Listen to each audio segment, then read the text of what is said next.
இயேசு கிறிஸ்துவின் பேரன்பின் பார்வை அழைத்திட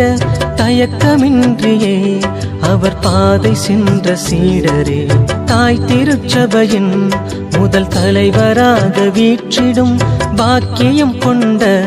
மறை போற்றுகின்ற தூதரே, இயேசுவின் பெயரினால் புதுமை செய்த புனிதரே,